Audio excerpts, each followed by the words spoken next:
Well, this is weird. I've not made a video in a year.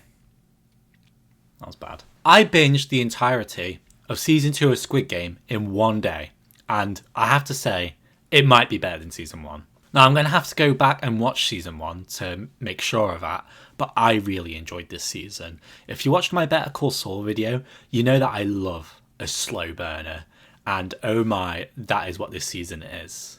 I will talk about season 3 at the end of this video, so subscribe and like, but in this video, I do want to talk about season 2 and what I loved about it. Although I do have a few criticisms, there are a few unended storylines, but season 3 is coming this year, so I can't wait to talk about that later this year. Also, leave a comment and let me know how you watch Squid Game, because I'm assuming you're an English speaker. Do you watch it dubbed, if you're an absolute psychopath, or are you normal and watch it with subtitles? Because, let's be honest, that's the only way to watch it. This isn't an anime. I've played these games before! So, from memory at least, I think season 2 is a lot more... The story focuses more on commentary than it did in season 1. Season 1 was very character-based, and I think when this story is being told at its best is when it's character-based. And I agree with that fact for this season as well. I think we get some really interesting storylines that are character-based. The North Korean girl, for example. When they started this storyline, I had no idea what was going on with the drawing and the girl. But this has to go somewhere, and I do think this is going somewhere. They have the pregnant girl as well. This is obviously going to set up some tragedy. How sad it's going to be, I don't know. Is there going to be a happy ending? Unlikely, let's be honest. The first 2 episodes are set outside of the games, and this is something I really enjoyed seeing because, you know, as someone who visited Seoul and was a proud guest of Korea, I just love seeing them explore Seoul. And the bread or lottery idea, this kind of sounds like a Mr. Beast video, and this recruiter, I'm sorry, he is Mr. Beast. The only difference is the videos are completely unscripted. The whole idea of the bread or lottery is that you pick food or a gamble, essentially, and almost all the homeless people pick the gamble. And in a Mr. Beast video, everyone picks the gamble, and they always win. I mean, the only ever Mr. Beast video I watched, someone beat Tom Brady in an American football challenge, which is just, come on, that's got to be scripted, right? But yeah, this is an unscripted Mr. Beast video. There is no happy ending. You're not completing the challenge. And this is told in the most brutal and kind of unhinged way. The recruiter is a really interesting character, and he's not someone I thought we'd see die. I didn't realise he was this badass. He's pretty cool. Unfortunately, we won't get to see him again, but again, what I do like is they're not going to milk it. This show will be 3 seasons. I'm looking forward to that. I like Ji-Hun as a character, but he was never my favourite character. This season, I have to say the front man. He really stole the show. He's so cool. I mean, he looks exactly like the Hannibal guy, and he has the same mannerisms. This might be the most attractive man in Korea. He's so cool. I loved his character. And the fact that Ji-Hun hasn't caught on to the whole 001 thing being someone on the other side. Are you stupid? This is obviously a twist that's revealed when they enter the games, and I think it's really cool. His character is so manipulative. Bruh, it's wild. I'm not trusting anyone ever after watching this. There is almost a bit of a romance between Ji-Hun and the frontman. You can see that the frontman kind of admires him, and he plays along for a while, even goes as far as to killing his own men for Ji-Hun.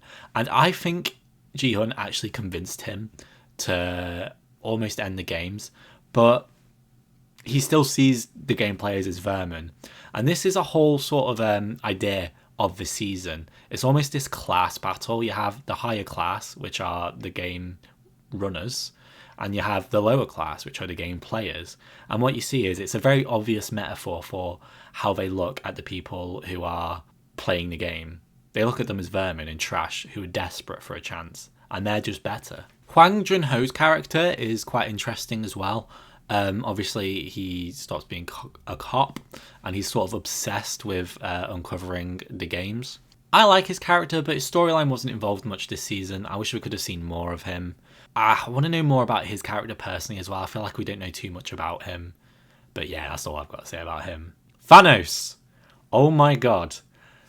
His snaps don't kill half the universe, his raps do. And look, he is certainly one of the rappers of all time. Belgian no chill, I'm a legend Thanos. 부르댕댕 녹색 빛깔, 내게 밝혀줘 green light. I guess he's the Machine Gun Kelly of South Korea, and that's not exactly a compliment. He's definitely the whitest rapper of all time, I'll say that. I didn't get the whole red, yellow, green thing until I saw his fingernails and I realised, oh, they're like gems. But I still think this is kind of corny. I like the fact that coming into the show, I thought it was going to be a proper famous rapper, but they say that he was on some sort of TV show, you know, a bit like Love and Hip Hop. And I can't help but find this funny, this idea that he like choked on the last episode of the show. It's like they watched 8 Mile and just thought, yeah, that'll do. But I find his character quite funny. Apparently this is a guy who got cancelled in real life and was in a rap group. By the way, look into their group. There's someone in their group who was involved in some serious stuff. But he got cancelled apparently for doing drugs. And that's what he does in this show. So it's quite an interesting look at that. Obviously, he has quite an important storyline that links with MG Coin, a YouTuber with the initials MG. Maybe I should start my own MG Coin channel. I don't know if you'd want to take cryptocurrency tips from me. I just tell you about all on Hoktua coin, and we all know how that went out. But yeah, I mean, usually when they involve, you know, YouTubers and rappers in these sort of shows, it kind of comes off as if it was written by an old person and it's not executed too well. But here, these sort of, you know, I guess C-list famous people, I think they're written quite well and they don't feel cringe at all to me. It's quite easy to make them cringe if you don't understand, you know, the American thing where they're like, he got loads of hits. That sort of idea. There's none of that. I think it's written quite well. And look, everyone hates cryptocurrency YouTubers who pump and dump. I can't find this old man's name, but he reminds me of that one Jubilee video. I think it's called 7 Strangers Decide Who Win $1,000. And it's just this video where basically these horrible people bully each other, and it ends up being the worst people who win, I guess, because apparently they gravitate towards horrible people. And it's weird because you'd think they'd just vote out those horrible people, but people seem to gravitate towards that personality, even though it's so blatantly bad. This is what I mean. While you're watching this show, you think, oh, no one would ever follow this guy. But in real life, it does happen. So, I mean, his character's quite interesting. I can't wait to see him die. And then there's the geeky character, Min-soo. Now, the only other Korean program I've ever watched is Itaewon Class, and he was in this show, and he was the most pathetic man of all time. This is a guy who got bullied in school. He had milk poured on him, and he literally set up his whole life, became a millionaire to get revenge on his high school bully. And then he crosses his high school bully in the street, acts like he's just seen a ghost, looks at this man, says his name, and the guy doesn't even remember him. I mean, how embarrassing is that? How unimportant do you have to be? And in this show, he plays the exact same character, and I swear to God, the show is so good at making you hate characters, because I hate this man. It actually enrages me how much I hate this man. I just don't... He basically has this thing with this girl who sort of, you know, fancies him. You know, she's a goth girl. She fancies the geeky guy. Kind of typical. Every opportunity he has to let her down, he does it. And he basically watches her die, even though he could help her. And maybe, you know, I'm not saying he has to sacrifice his life, but 2-on-1, you'd stand a chance. Jesus. But this man is soft. He's so soft. And I hope he has the worst death, because he deserves it. I can't believe I'm saying this in a YouTube video, man. The last character I want to touch on is Gameplayer 120, Hyunju. This is a trans character, male to female, I believe. And wow, what a badass. I quite like the relationship this character has with the old woman. I think the old woman says a few things that a lot of people would actually be thinking while watching the show. And not that they're necessarily transphobic, but a lot of people don't understand why someone would feel that way. And it's an important topic to touch on. And when you're handling topics like trans people, it can come across as quite preachy. You know, some people would say, what is this liberal woke nonsense? But I think it's handled really well here. Really well. And I think there will be some people, if they're actually watching the show, who have the views of the old woman, that would be more understanding of what Hyunju feels and goes through. And I think that's important to show in media. I think they did a really good job. It didn't feel forced down your throat, pardon the pun.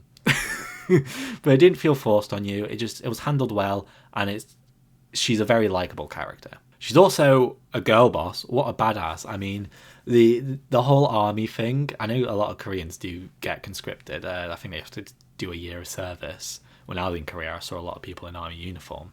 But wow, when she's shooting the cameras, she's shooting the men at the end. That's pretty badass. That's another thing I didn't talk about story-wise. Them taking over is not what I expected, and it was quite a smart, interesting plan. And that's another thing I really liked about Season 2. It's just not what I expected. If I had a concluding thought on Season 2, my general expectation of the show was that they were going to milk the whole Squid Game concept.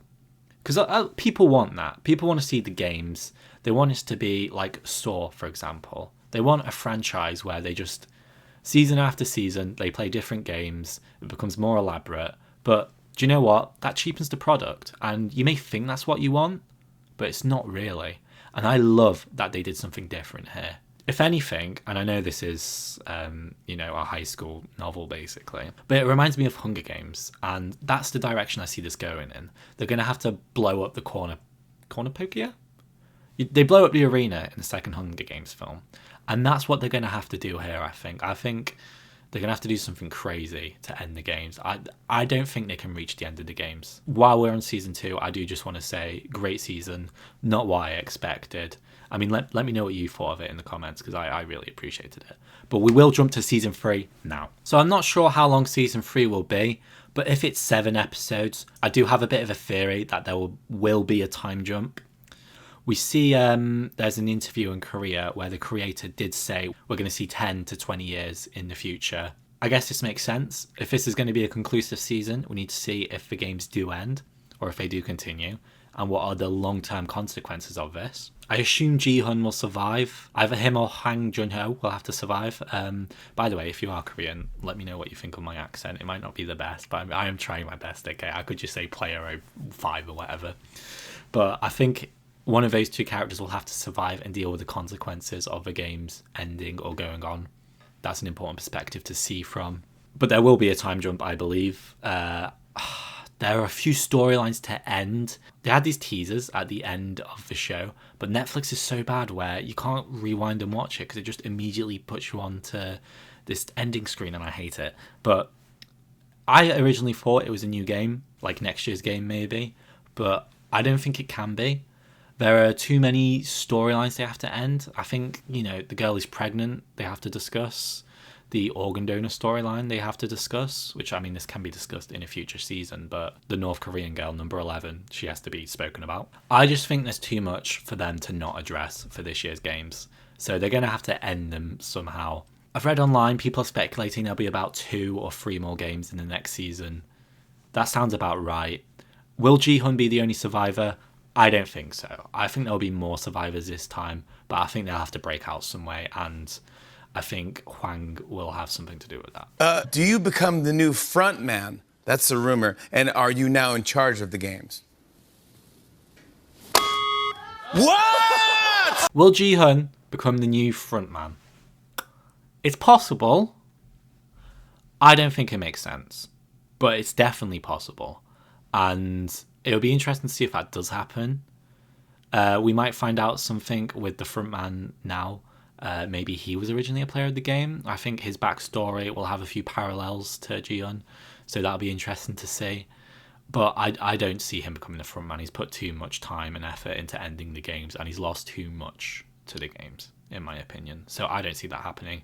But that is one of the biggest theories. I just don't think it's a valid theory, unfortunately. But who knows? Maybe I'm thick. Let me know what you think. So that's going to be the video. I've been recording for about 20 minutes. Again, this is my first video of the year, and I'm planning to expand a bit more this year. The growth on the channel is insane. So if we can hit 500 subscribers this year, I will be ecstatic. I'll be so happy with that. I hope you enjoyed the video. If you can please like it, that'll help promote it in the algorithm.